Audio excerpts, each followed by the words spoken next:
Welcome to the Begin with Yes show with your host, Paul Boynton.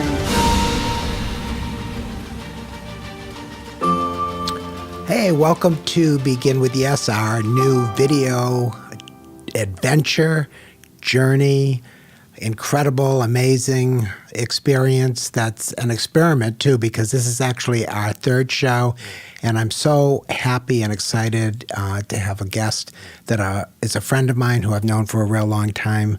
His name is Jacob Nordby, and I made a list, so I'm going to look at my list to describe him, but I said he's a wild man, he's a saint, he's a generous spirit, he's a mischievous soul, he's an author, a rebel, and an angel. How does that sound, Jacob? Did I describe? What did I leave out? I know I left some things out, but I did that on purpose because who knows who's watching.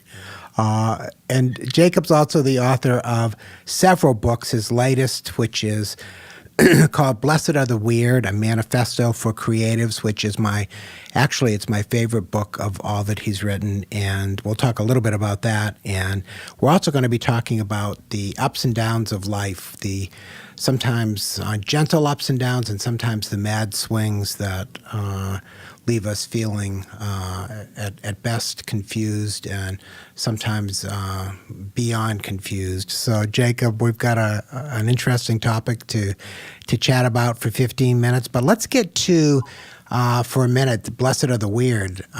You're weird, right? Well, I've been told so, Paul. I mean, I wrote the book, so I'm gonna have to own that. How'd that book come about? Well, years and years ago, I wrote this little piece called "Blessed Are the Weird People: Poets, Mystics, Misfits, Painters, and Troubadours, for they teach us to see the world through different eyes." And it kind of went viral, and I didn't expect that. And then over the years that followed, between 2012 and a couple of years ago, I realized that I needed to write that book, so I wrote it and published it just over a year ago. And that's the short story. I mean, is everybody weird? You know, Paul, what I've noticed is that everyone has this unique self in there. And in my experience, everybody wants to find out what that means. So it's not about being contrived, weird in some way that's off-putting or sort of outside the mainstream and can't fit in ever. But there's this, the core of it for me is this almost abnormal desire for this rugged, relentless pursuit of what's real, and that pursuing it will create a life that matters. And what kinds of readers are being attracted to this book? You know, mostly it seems like people who are the highly sensitive, highly sensitive people, the empaths, the intuitives, people who have had tremendous sensitivity, and sometimes those people, and I'm one of them, can find it more difficult to navigate the world because it's not necessarily built to make us comfortable, and we do have heightened sensitivities and more antenna up all the time. And so it seems like those people are the ones who send me the notes that say, "Oh my God, I feel like I came home," or "Thank you for seeing me," or something like that. Well, it's a beautiful book, Jacob, and I've read it more than once, and I know that I'll be reading it more times into the future, because it's just one of those books that sometimes just passages stick with you or pages stick with you. And I don't think I've ever read it from beginning to end, but I've read it in pieces at a time, and I guess I've just been lucky in that where I've opened the book was the right place for me. So thanks for writing that book, and thanks for being willing to be a guest on one of our first shows.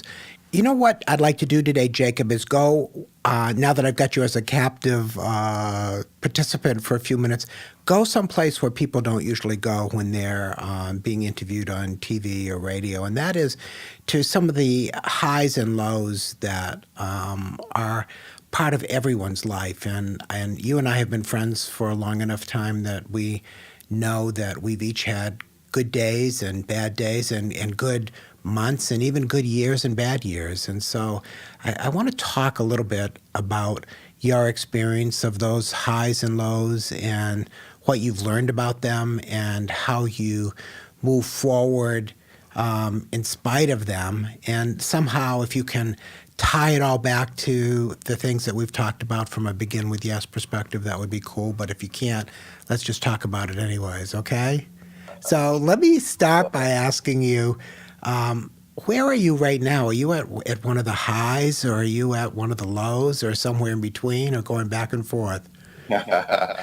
Well, I mean, Paul, life, ups and downs, but right now I'm definitely in a new phase of momentum that I really have waited for well over a decade, probably my whole life. And so right now, yes, I'm deeply, deeply engaged in a lot of work that is fulfilling and I'm passionate about, and it's really exciting, a lot of new opportunities.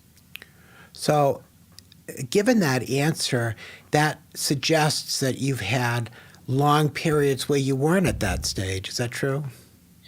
Yeah, and it's interesting. It won't be a stretch at all to come back to begin with, yes, Paul, because when you and I met, online and then by phone years ago, I was in a very different place. And in fact, begin with yes, and your friendship was one of those beacons for me that helped me really come out of a very confusing and difficult time in my life when everything had changed and I had to walk away from a business and I lost a house and eventually went through a divorce. And you've been my friend through all of that.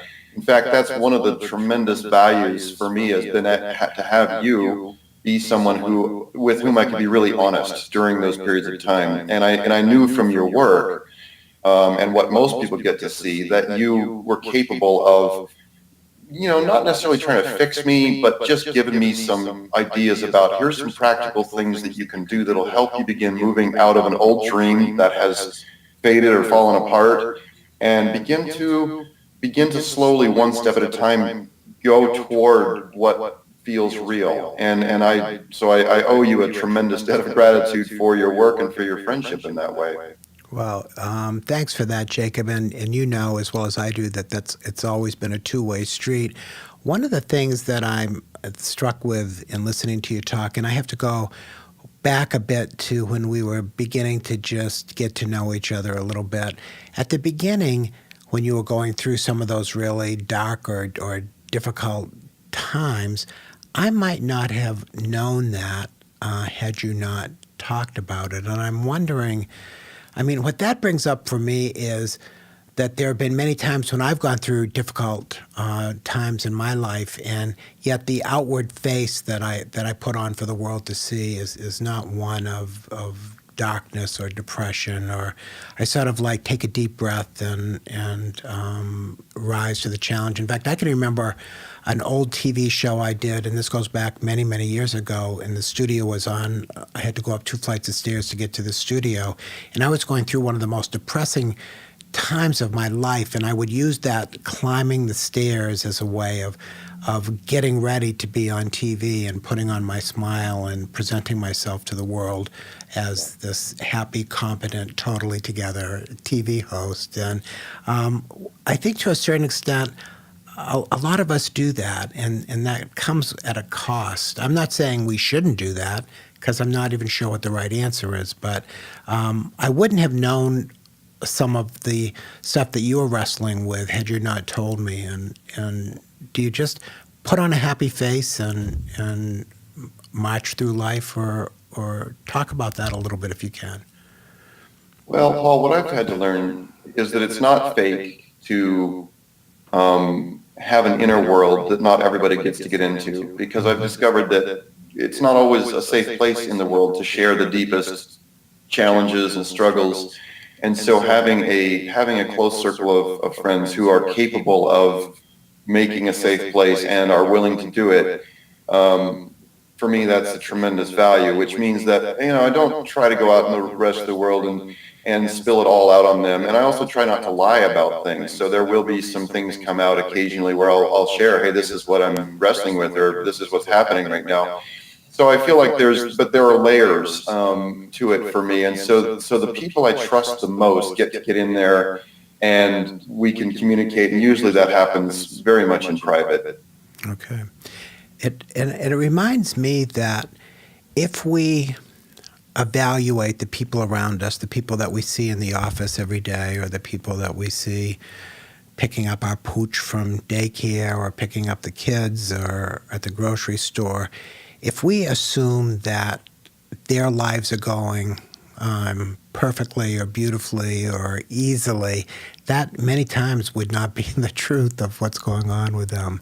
And I guess that when I am aware of that, it always opens me up to cut people a little slack, to not rush to judgment so quickly. Yeah, I think that quote that I don't know who exactly said it has been attributed to Plato and who knows who all, but the quote that says, "Be kind, for everyone you meet is fighting a hard battle." That has always helped me a lot. I thought Abraham Lincoln said that. No. Probably. We could say Jacob said it, and half the world, excuse me, would believe it. So it's. I guess the first question, and then we'll get to sort of like the high that you're at right now, because we know that the lows don't last forever and the highs don't last forever either. And I'm not even sure that we would want them to. It's the intensity sometimes of those lows and highs is almost more than we could bear if it had to last forever. But how did you move through the darker times of your life? Many times putting a smile on your face, and I know taking care of kids and paying the bills and doing the things that had to be done, even though you did not feel like it. What were some things that you did to get through those periods? Yeah, Paul, it's interesting. So I have your 21-day workbook here, and in it, the Begin with Yes principles. And I know that you're not framing this as we all got to talk about Begin with Yes the whole time, but they are so true because we're talking about very grounded, practical things. So, beginning to open myself back up to possibility, I think that was a huge challenge for me. And that's why you and your work came to me at such a perfect time.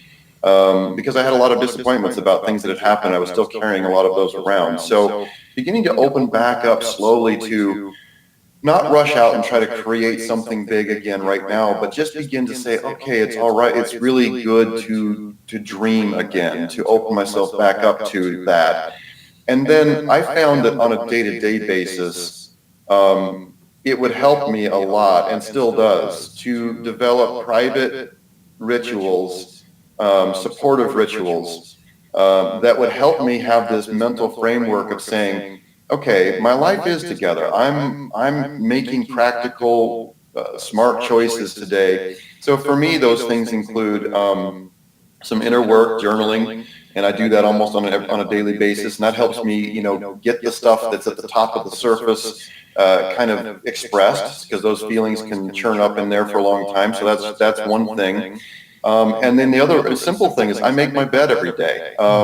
And I grew up doing that, but there was some time in my adult life when I began to rebel against that. And I found that if I'll get up and even on the weekends or even on days that I'm sick or in a rush, if I'll just quickly straighten my bed before I leave the house, that just psychologically, I think it's this set point that says, I'm in control of my day. I can take very practical, simple, very small steps forward. And I've just found that things like that, and drinking a certain amount of water every day, and finding a way to get some exercise, even if it's just a walk. These things begin to build these small reference points that tell me psychologically, they tell me I'm the acting agent in my life. I'm actually doing the things that are necessary. And then that helps me then that becomes a foundation for the bigger things, the more challenging things. Does that make sense? It really does. It reminds me a little bit about people, and I've talked to people who getting out of bed is almost impossible for them. And it's like that, putting one foot on the ground and then the next foot on the ground. Sometimes what we have learned to call little steps are actually huge steps for people at different times in their life. And those little steps are incredibly important, because I don't care how small the step is. If you're taking a step, then you're moving, and you can't be stuck and moving at the same time. It's impossible. And being able to say to yourself, it may be a very tiny, small step, but I took it today. That's it. There's something that nourishes us, I think, and begins to slowly restore our faith in ourselves and our abilities to move forward. Well, and Paul, what's interesting to me is that people often feel alone, and I certainly did at different times, feel isolated in the trouble, the misery, the stress they're going through. And so I feel like you and I having this conversation today and not wallowing in, oh my God, the depression and the hardship, but acknowledging it so that people know, because in social media and in a lot of different places, there's this sort of a highlight reel life. And it's easy to make the assumption that no one else is going through this kind of a hard time. And so even being able to acknowledge that some days it's really difficult to get up. And here are some practical steps that make it possible. I mean, I know if I can get out of my bed and make it and then go and stand in a hot shower for 10 minutes, my reality is going to be more manageable after that. I totally get that. I'm laughing a little bit because people have this fascination with putting what they're eating for dinner on Facebook, and like if I put what I had for dinner last night, it would not be a pretty picture. So, so I don't post what I usually eat. So we'll just let that go and stand as it is. Jacob, let's switch for a minute because we've just got a couple more minutes to chat, and I want to get to that place where we can talk a little bit about what happens when we're feeling good, when things are going better. Yeah. Can you, because you told me at the very beginning of the show that you are on a high right now, that after years of doing sort of the hard work, the heavy lifting, things are beginning to pay off. And can you, for a minute, speak to what it feels like when things begin to pay off? Well, I had the experience early this year, Paul, of the little dog who's been chasing the train for years, and then one day catches it, and it's like, oh, well, now what do I do?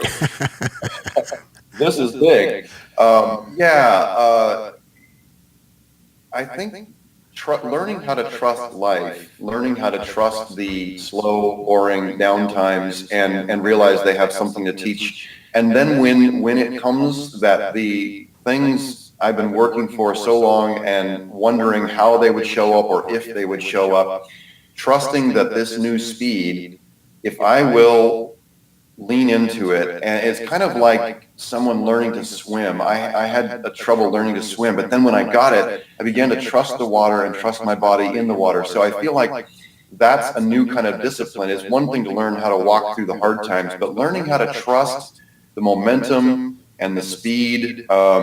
Swimming in the ocean is a great metaphor for me because that can feel overwhelming. But on the other hand, it's like, wait a minute, so I have to come back to the same things, Paul. I have so much work to do right now. I have a new book to write. I have speaking engagements this year and all sorts of new things happening. And if I think about all of it all at once, it's overwhelming. And then I want to be frozen and crawl back in bed and watch Netflix all day, which I can't do. I don't have that luxury. But if I can write 500 words today and trust that the next day I'll then work on the talks I have to give and these events we're putting on, it goes back to the same thing. It's just another step at a time. It's back to begin with, the principles.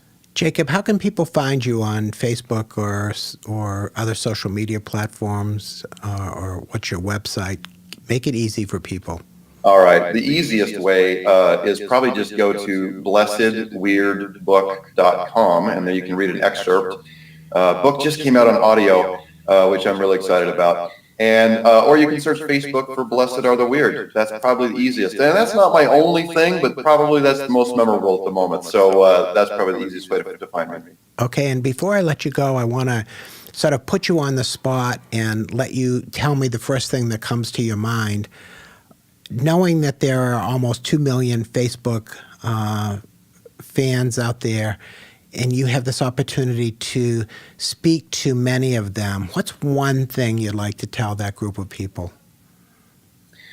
I would just love to tell you that the desires of your heart are real, and if you have the patience to follow them and keep going until they feel real to you, that amazing things can happen truly. And taking that next step toward that, just toward it, begins to open things up and attract what you need to take the rest of the journey toward the mountain, Thank you, Jacob. I think that's a beautiful spot. 15 minutes goes so fast, doesn't it? And I know you've been sitting around waiting for the phone to ring because we had a few technical glitches, and I'm so glad we made this happen today. And you know I love you, and we'll talk to you soon. And thanks for being with us today on Begin With Yes. I love you too, Paul, and I love all your people. You're great. All right. Thank you for being with us. We'll see you again. The next time Begin With Yes is live or available on our YouTube channel. And keep watching and keep telling us what you would like to see. Have a great day.